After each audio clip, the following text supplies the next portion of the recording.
तरह से मजाक बना के रख दिया इस फिल्म ने रामायण का और साथ ही इंडियन स्पेशल फोर्सेस का। Goosebump! Wow, just wow, mind is blown. भाई क्या फिल्म देख ली मैंने, क्या फिल्म आ गई भाई, क्या फिल्म बना दी। पीक सिनेमा होता है ना, पीक सिनेमा, ये पिक्चर वहां नहीं आती। इस पीक से आपको ट्रैकिंग करके जाना पड़ेगा दूसरी पीक पे। यहां पे आपको आखिरी बार खाने को मिलेगी मैगी। उसके आगे शुरू होता है मौत का खेल, एक दूसरी पीक तक, जहां पे आपको गंजेड़ी नरभक्षी मिलेंगे। अगर आप वहां से बच गए, फिर आप जिस पीक पे पहुंचेंगे ना ऊपर, वहां है ये पिक्चर में action, emotion and dance and music like Michael Jackson. क्या इमोशंस है यार फिल्म में, क्या जबरदस्त इमोशंस है। मेरा पहला इमोशन ये था इस फिल्म को देखने के बाद कि मैं घर जाऊंगा थिएटर से और जाके अपने माता पिता से लड़ाई करूंगा कि क्यों आपने मेरे को पढ़ाया लिखाया। अगर आप मेरे को छठी क्लास में पढ़ाई छुड़वा के चाय की टपरी पे लगा देते तो मैं आज अपने थंबनेल में पता है क्या डालता। ओ दिमाग फट गया मेरा, ओ बॉलीवुड का बाप सनी पाजी, बाप रे पुष्पा डर गया, सिकंदर का चुकंदर। इस पिक्चर का सबसे बड़ा दुश्मन ना एक तो बॉलीवुड है, दूसरे है हेटर और तीसरा और सबसे बड़ा दुश्मन है एजुकेशन। बॉलीवुड में सनी पाजी को कोई सपोर्ट करता नहीं है, हेटर्स तो सिर्फ नेगेटिविटी करते रहते हैं, नेगेटिविटी। और जिनके पास 5वीं क्लास तक की एजुकेशन है ना, वो ये पिक्चर देखने जाएंगे ही नहीं। यही तीनों ना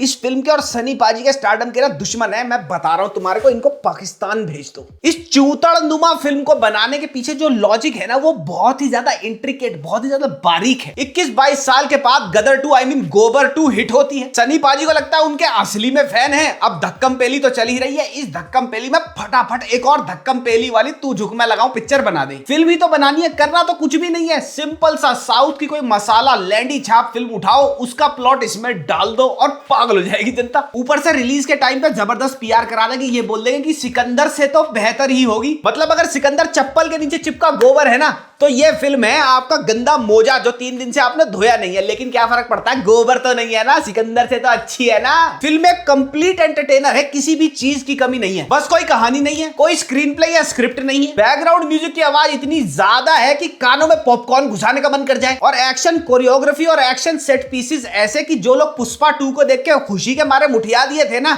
उनके तो पतलून में खुशी के मारे इस फिल्म के एक्शन सीक्वेंसेस देख के शीघ्र पता नहीं हो जाएगा। एक शॉट में सनी पाजी किसी को दबा के अपना 2.5 किलो का घुसंड मारते हैं, वो बंदा जाता उड़ता हुआ पिलर पे टकराता है और पिलर पे टकराने के बाद तुम्हें लगा मास मसाला फिल्म होगी तो पिलर गिर जाएगा, लेकिन नहीं। मैंने बताया था ना ये वाली पीक सिनेमा नहीं है, वो वाला पीक सिनेमा है। तो वो वहां टकराता है, वो पिलर से टकराया और जो दरार है ना वो पट पट पट पट पट पट पूरे महल में पड़ जाती है। एक शॉट में ना सनी पाजी अपनी शाओलिन चोट बंगला घूसम पट्टी कर रहे होते हैं। तो अगर कोई हीरो किसी को घूसा मारेगा तो वो उसकी ऑपोजिट डायरेक्शन में जाएगा, लेकिन नहीं, सारे के सारे इधर उधर से आ रहे हैं। मतलब वो घूसा ऐसे मार रहे हैं, एक बंदा वहां से उड़ के आ रहा है पिटता हुआ, पता नहीं किसने, जीसस ने पीट दिया होगा शायद। रणदीप हुड्डा और उसके लंडूरे दोस्त बुक्के नंगे गुलाम है श्रीलंका में, लेकिन उनके हाथ पेटी लग जाती है गोल्ड की ब्रिक्स की, जिसकी कीमत पता क्या, तो मुंह फाड़ देते हैं 25,000 करोड़। और ये बुक्का नंगा लंडूरा गैंग 25,000 की गोल्ड की ईंटों को नैया में लोड करके श्रीलंका से इंडिया पता कैसे आता है। मोटर वाली नैया नहीं है इनके पास, इनकी किश्ती में ना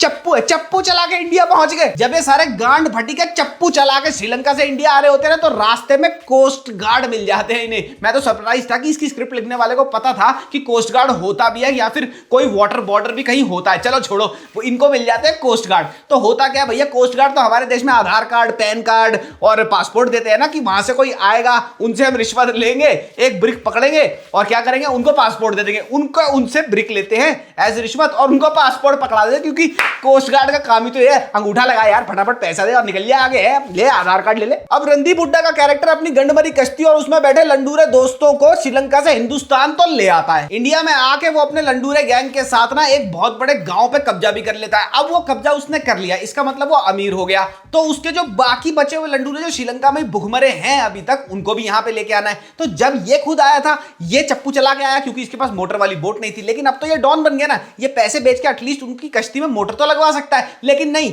वहां से इसके और लंडूरे दोस्त आ रहे हैं, वो भी चप्पू चला के। ये पूरे फिल्म लिखने वाले दिमाग से ना कश्ती पे।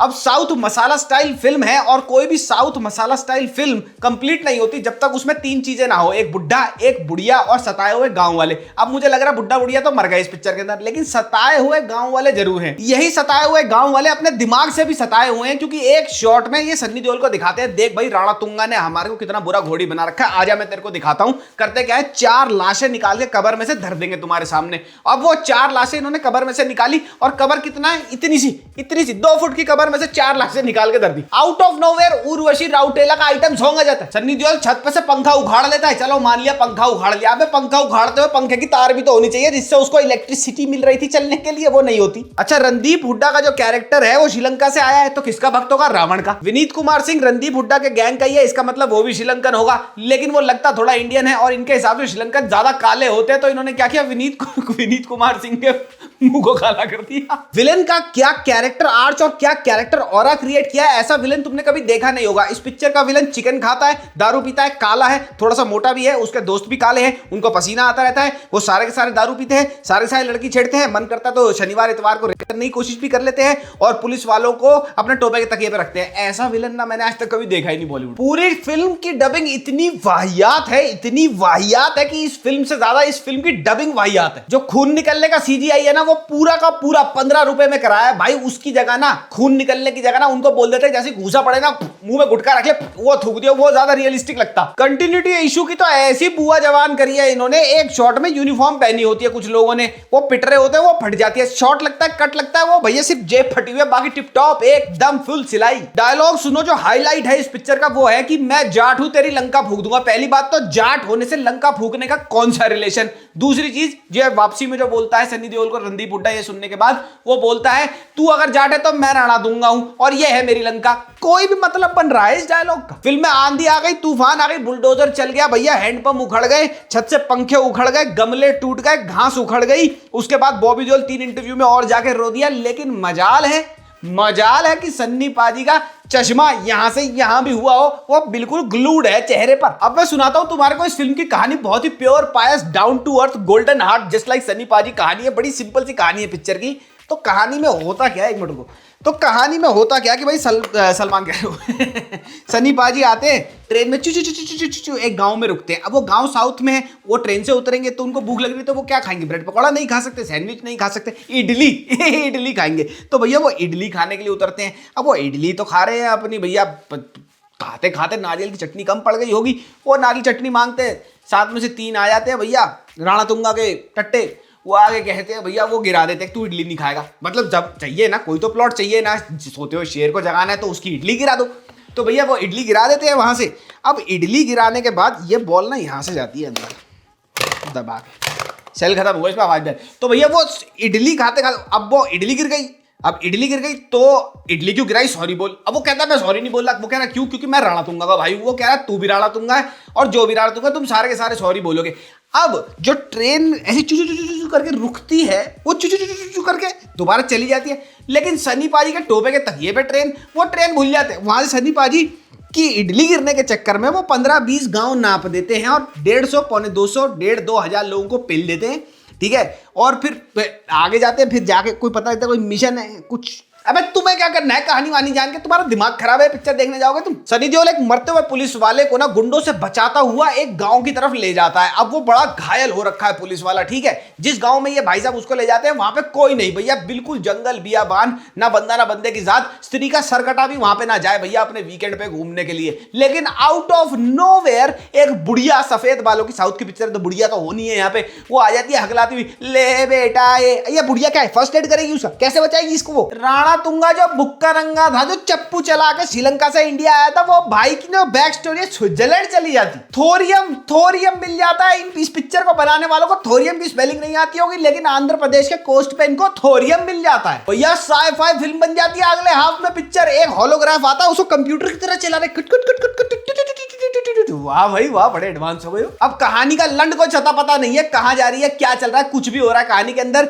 रिलीजन का एंगल डाल दिया, ठीक है, साउथ नॉर्थ कर दिया, अनडिसाइडेड से डायलॉग डाल दिए। अब बचा क्या? इंडियन आर्मी लास्ट में डाल दिया। जब पता लग रहा है कहीं नहीं जा रही कहानी, सनी देओल को बना दिया ब्रिगेडियर स्पेशल फोर्सेस का। भाई तुम्हें पता है स्पेशल फोर्सेस होती क्या है? तुम ये मजाक करवा रहे हो और बोल रहे हो वो स्पेशल फोर्सेस में है। यार दिमाग गुस्सा आता है मुझे ये देख के। मतलब हमारी special forces, the top of the line, the most elite forces that we have in India, उसका एक कमांडो इडली सांभर के चक्कर में सॉरी बुलवाता फिरेगा। सनी देओल हेलीकॉप्टर में सवार, ये दो मोटी मोटी मशीन गन जो उससे दोनों हाथ से ना उठे, लेकिन एक हाथ में ये, एक हाथ में दुन दुन दुन दुन दुन दुन करके गोलियां चला रहा होता है। मिलिटेंट यहां बैठे हैं, उससे 6 इंच दूर वो बैठे हैं सिविलियन जिनको बचाना है। मिलिटेंट मर जाते हैं, सिविलियन की एक को गोली नहीं लगती, फिर निकाल लेते हैं भाई साहब रॉकेट लॉन्चर और लगता है यहां पे ऐसे खचाक करके चलाते, खचाक जैसे फोटो खींच रहा हूं अपने आईफोन से, खचाक। सनी देओल को स्पेशल फोर्सेस का कमांडो बताया और वो पूरी की पूरी पिक्चर में क्या कर रहा है, उसका कैरेक्टर इडली के लिए सॉरी बुलवाता फिर रहा है। सनी देओल का स्पेशल फोर्सेस का बैकग्राउंड बताया जाता है तो सोचो क्या बताया होगा कि ये कारगिल वॉर में भी थे, बालाकोट में भी थे और उरी की सर्जिकल स्ट्राइक में भी थे। अबे बालाकोट का तो पूरा का पूरा स्ट्राइक ही एयरफोर्स ने किया था। It's mind blowingly insane how bad this film is. इस फिल्म के ट्रेलर और टीजर रिलीज पे भी, रिवील पे भी मैंने ये बात बोली थी कि ये हिंदी मार्टिन है, हिंदी मार्टिन, और ये हिंदी मार्टिन ही है। गदर जैसी चौथ भंगड़ा फिल्म के 5.5 लाख एडवांस टिकट हुई थी, इसकी 1% हुई है उसकी। थिएटर नियरली खाली है, 100 करोड़ के बजट पे फिल्म बनी है और ये बार बार पीआर से ये बता रहे हैं कि 10 से 15 से 20 करोड़ की ओपनिंग इसकी हो सकती है, जस्ट टू शो केस की भैया सिकंदर की भी इतनी बड़ी ओपनिंग नहीं हुई थी। इस फिल्म की पूरी पीआर बेस्ड है कि ये फिल्म बेटर है सिकंदर से। I mean Sikandar is the bottom of the barrel. अभी भी 4 चूतिया आके वकालत करेंगे इस फिल्म की और बोलेंगे भैया मसाला फिल्म है, घर पे छोड़ के जाया करो दिमाग को। अबे ब्रेन रॉट नहीं होता मसाला फिल्म। एक तरह से क्रॉस रेफरेंस करके रामायण से रणदीप हुड्डा की लंका दिखाई गई है, मतलब जो रणदीप हुड्डा का साम्राज्य है उसको लंका रेफर करा गया है। और ये चीज ये भूल गए कि सीता माता का अपहरण करने के बाद रावण ने हाथ तक नहीं लगाया था उनको, लेकिन इन्होंने रणदीप हुड्डा की लंका में क्या दिखाया है, रेप होते हुए। मैंने गदर 2 के रिव्यू में भी ये बात बोली थी, सनी देओल के कोई फैन वैन नहीं है जो इनको लगता है कि हमारे इतने बड़े फैन हैं। गदर 2 भाई धक्कम पेली में हिट हो गई, नॉस्टैल्जिया बेटिंग में हिट हो गई। लोग तारा सिंह को देखने आए थे, सनी देओल को नहीं। अगर उसको देखने आते तो चुप भी हिट होती। यह फिल्म 100 करोड़ के बजट पे इन्होंने दिखाई है अभी तक। अब उसको अंडर रिपोर्ट किया है या नहीं वो मुझे नहीं पता, लेकिन जिस हिसाब से इसकी पहले दिन की कलेक्शन है ना, जिस हिसाब से भद्दी फिल्म ये है, ये नहीं करेगी 150, 200, 300 करोड़। फिल्म में बस 2 चीजें हैं जिनको देख के तुम्हें थोड़ा सा अच्छा लगेगा कि हाँ अभी भी भगवान है। पहला है रणदीप हुड्डा और दूसरे हैं विनीत कुमार सिंह। इन दोनों को इस फिल्म में काम मिला, इनको अच्छा पैसा मिला, वही बहुत बड़ी बात है, वही बहुत बड़ी जीत है कि ऐसे एक्टर्स को काम मिल रहा है। एक तरह से मजाक बना के रख दिया इस फिल्म ने रामायण का और साथ ही इंडियन स्पेशल फोर्सेस का। I literally have no words to say, I am literally speechless कि ये कैश ग्रैब स्कीम बनाने के लिए किस हद तक जा सकते हैं। गदर जैसी चप्पल छाप फिल्म को अभी 2 साल नहीं हुए, ये चप्पल छाप फिल्म आ गई और लाहौर 1947 जो भी उसका नाम है वो दूसरी चप्पल छाप फिल्म आई और वो भी इसी कैडर की होगी। मतलब साउथ की मसाला फिल्मों के वही घिसे पिटे, रिपेटिटिव, एकदम डेरोगेटरी, फुल ऑफ बिगेटरी से भरे हुए फॉर्मूले को रेप्लिकेट करने के लिए मरे जा रहे हैं बॉलीवुड में। This film is the glaring example of how brain rotting and dead the film making in Bollywood has gotten. और मेरे से लिखवा लो, आगे आने वाले 2 से 3 हफ्ते में बाय 1 गेट 1 लग जाएगा इस पिक्चर की टिकटों पर। मैं हमेशा मजाक मजाक में कहता हूं कि मुझे पेटीएम कर देना, लेकिन मैं दिल से तुम्हारे को दरख्वास्त करके कह रहा हूं ऐसी पिक्चरों को सपोर्ट मत करो, वरना और ऐसी फिल्में बनेंगी और अच्छे लोग, अच्छे डायरेक्टर, अच्छा टैलेंट मारा जाएगा। अब हम मिलेंगे अगली वीडियो में। I am really very frustrated. तब तक के लिए मामिया लजाने पप्पी बाय बाय। अपने कमेंट्स कमेंट सेक्शन में छोड़ते जाना।